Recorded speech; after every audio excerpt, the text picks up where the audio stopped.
The Atheist Debates Patreon Project presents Mailbag, Part 1. I get way more mail than I can possibly answer. A lot of it filters in from the TV show, some from the Atheist Debates Project, some from lectures and debates I've done.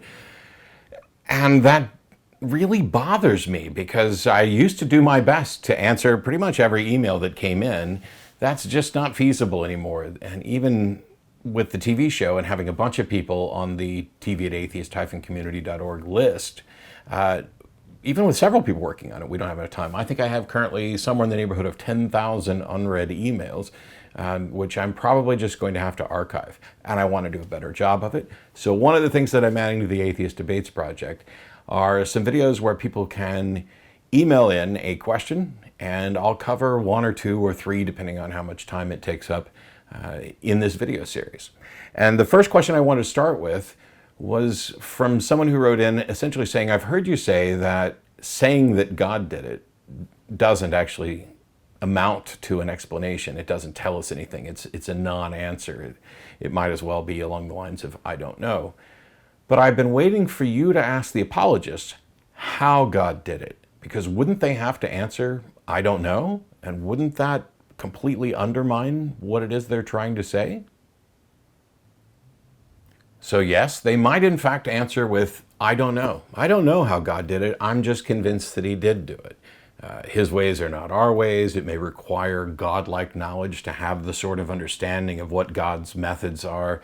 You might get claims that it's mysterious, that it's intentionally mysterious, and that the how doesn't even matter. This is one of the reasons why I don't tend to ever ask, as a matter of fact, I doubt I've ever asked someone, how did God do it? You know, what was the mechanism that allowed God to create the world or do whatever it is that somebody's claiming God did? And the other reason that I don't do it is because there are a number of questions that they could potentially pose that demonstrate problems with this line of thinking. For example, how did your doctor remove your appendix? I mean, it's certainly information that we have access to, but I'm not a doctor. I don't have surgical knowledge that's sufficient to do a good and thorough explanation of how my doctor does that, or how you would go through a heart transplant. And I don't need to know how it's done to know that it was done. And I don't need to know how it was done to know who did it. I have some evidence, perhaps, that this particular doctor did it or this particular team of doctors did it. Yes, I could in fact study and learn. The information's accessible. So it's not identical to the God problem. But it's accessible, and it demonstrates the flawed reasoning of implying that because you don't know how something happened, you can't be confident that in fact it did happen. How does magnetism work? Well, we may not even have an answer on that depending on who you talk to, but I don't need to know how magnetism works to know that it does work. This is something that's demonstrable. How does gravity work? Why is it that gravity does what it does? That doesn't change whether or not we have good reason to believe that there is this force which we're going to call gravity and that we have some understanding of what it does without necessarily knowing how it does it. The line of questioning doesn't disprove a God. It doesn't even show that they don't have a good reason to believe. And for believers, it can actually be a bad question if they already acknowledge that they can know a fact without knowing the explanation behind the fact. This is perhaps no more clearly evident than when somebody asks, why is there something rather than nothing? Now, I have no idea, and I know some physicists who have their thoughts on why there's something rather than nothing. You can talk about nothing being inherently unstable and all these other things. But it's undeniable that there is something. We can agree on this. We experience the something. We could probably also agree that you couldn't experience a nothing, and that perhaps, as philosophers had pointed out, a true and proper nothing has no properties, can't act on anything, can't be acted upon, can't change, something can't come from nothing. This is a slightly different nothing than you might get when you start talking about quantum fluctuations and positive and negative energy canceling each other out, etc. But to ask how God did it is to imply that you couldn't possibly have good reason for believing that God did it if you don't know how. And that's simply not true. A better question is to ask them, why are they convinced that God did in fact do it? This gets to the foundations of whether or not their position that God did something, whether it's creating everything or creating human beings or intervening with the natural progression of evolution in order to make humans special, depending on who you're talking to. Getting to the crux of why they are convinced of something is far more important than whether or not they have an explanation for how. All that said, if you do feel like asking somebody that question, just be careful that you don't try to draw too strong of a conclusion from it. But if anybody ever gives you what seems to be a good answer for how God did it, something that goes beyond magic, send in an email, because I'd love to hear about it. It would be very interesting to know not only why they think God did it, but how they did it. Email number 2 actually is a text message that came in from a friend of mine. And just so that I don't get it wrong, I'll go ahead and read it. I've been doing some clip diving lately. Are you aware of anyone approaching a theist with a thought experiment along the lines of their faith having the same parameters as drug addiction? And if so, how did that pan out? This is a part of similar conversations where we talk about what qualifies as a religion. When we're trying to figure out whether or not something fits within a certain box, does it fit in the box of religion? Does it fit in the box of addiction? It's a little difficult. We've got to do a pretty good job of actually defining terms. It's very easy to look at, from an atheistic point of view, conversations with theists that bear some similarity to the types of conversations you might expect with someone who is in denial about their substance addiction. I don't have a problem. I can quit anytime. No. This is, I do this because it makes me feel good. There's nothing bad about this here. You can tie that to claims about, the Bible is perfect. My church does good things. We're not like that other church over there. Hey, we're charitable. Hey, there's good elements and everything else. And when you point out the problems, the sorts of denial and reactions that you get may in fact be similar. Does that mean that religiosity or faith is addiction? I'm not going to pretend to be an expert on addiction or substance abuse, but I am going to give you my thoughts on this particular subject. To the extent that it bears some similarities, I don't think this is a particularly effective line of reasoning to go down.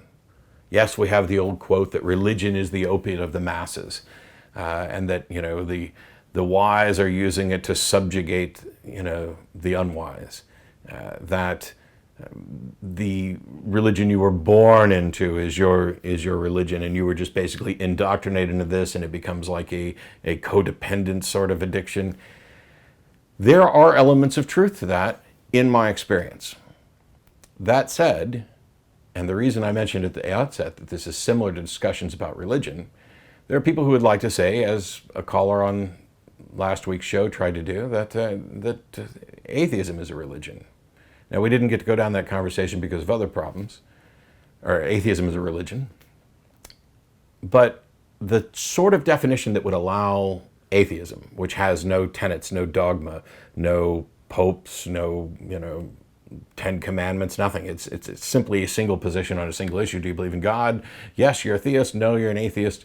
And everything else is something else. When I talked about my secular humanism being the foundation for my, or at least coexistent with my moral views and things like that, a type of definition for religion that would allow atheism in would also allow things like being a fan of a particular sports team in. And while there are certainly behaviors among the ardent fans of some sport teams that are similar to religion, I wouldn't want to put them in the same category.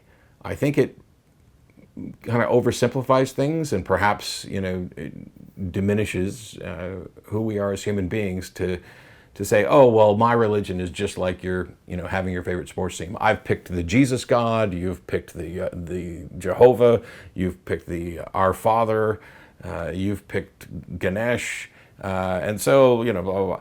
Because I think that these are more important issues that deserve a little bit more consideration than just saying, oh, your religion is just the same as my picking my favorite sports team. And similarly, I'd caution us about saying things that, like religion, faith, religiosity, is just an addiction. Certainly it's fair to say that there are, in some cases, hallmarks that are similar to what we would experience with substance addiction. Various forms of denial, a refusal to engage in a reasonable, rational conversation about it. That it does in fact affect people's lives, and sometimes in very, very negative ways. Pointing out the fact that your religion or your religiosity is a positive influence on you is completely separate from whether or not it's true, and it's separate from whether or not you have good reason to believe it. I'm sure that somebody out there probably already has a great video that chronicles the things that are similar about religiosity and drug addiction, substance abuse. There's probably grains of truth there, but I don't find that it's a particularly good strategy to go down that route. It's not like we're going to stage an intervention with your Catholic grandmother, because a lot of people view religion as mostly harmless. Tal Day was recently, it's on my mind. That may or may not be true, but there are certainly people who have benefited from religious views. There are certainly people who are not out and doing all sorts of terrible things. My primary concern is whether or not it's true, whether or not we have good reason to think that it's true, and then to look at its impact on individuals. And while I was happy last week and many other weeks to point out that elements of the Catholic Church are certainly a criminal organization with regard to their shuffling around pederasts and child sexual abusers, that's not representative of every Catholic or every Catholic church or every Christian denomination. So if your goal is to say, hey, your religiosity is pretty much the same as an addiction, I don't know too many addictions that can be cured by having someone sit down and honestly evaluate why they believe something, and then realizing that they don't have a good reason to believe. And then they don't choose to give it up. They are forced to give it up. They become unconvinced. It's something that happens to you. It's not something it's like, I'm going to not believe anymore. This is the result of becoming convinced. And when we're talking about the fact that none of us are perfect thinkers, and none of us have perhaps access to what they think is true, in order to demonstrate that it is either true or not true, we're talking about ideas. And everybody can be wrong about something. Everybody probably is wrong about many, many things.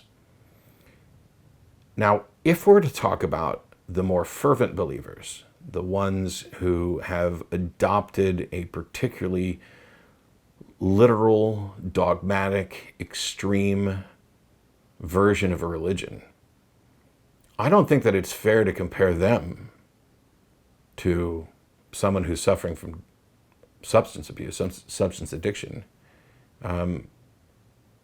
because their harm goes way beyond what they might potentially do to an individual and begins to affect everybody in broad ways, not in little ways. I mean, if you have a child who's become addicted to drugs, that certainly affects you. It affects your family members. They can then, because of that addiction, go on and engage in criminal activities that can affect others as well. But it's not the same as having a belief that you were convinced of, and then using that belief as a justification to go out and do harm to others, or even to just vote to try to legislate your particular views onto others. So while there may be similarities, it's not a path that I would normally go down. I'm not saying none of you should ever go down there. First of all, I'm not the arbiter of what kind of arguments and tactics you should use. I don't see a big problem with having this sort of conversation with someone who you think has a problem based on their religion, of getting them to defend it, and perhaps in mild terms, talking about how you might view what they're doing as indistinguishable from an addiction, and let them show you what the distinction is. They might come to a realization that perhaps they don't have good reason. But I'm always going to prefer the discussions that get into the evidence and argument about whether or not we have a good reason to believe something is the case. Because I'm convinced that the cure for bad ideas is better ideas, and the cure for misinformation is better information. And I don't think that the sort of substance addiction we see from drugs, the chemical addiction, is anything that you're going to resolve by just talking to someone. That's why we have treatment plans. So just exercise a little caution when you start making analogies, and recognize that all analogies are going to fail at some point. And some of them might fail big. And maybe a better thing to do is just to keep asking questions. Why do you believe this?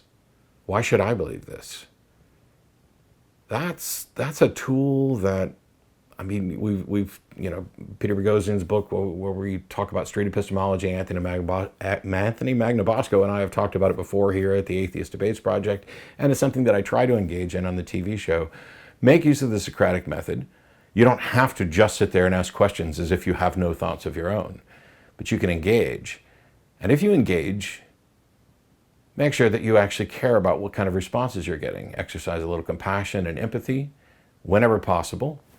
I'm not going to do it all the time. I'm going to get irritated. You're going to get irritated. And it's going to reinforce the idea that, atheists are angry or mad at religious people or religions or God or whatever else. But I want us to try and find the best lines of argument we can.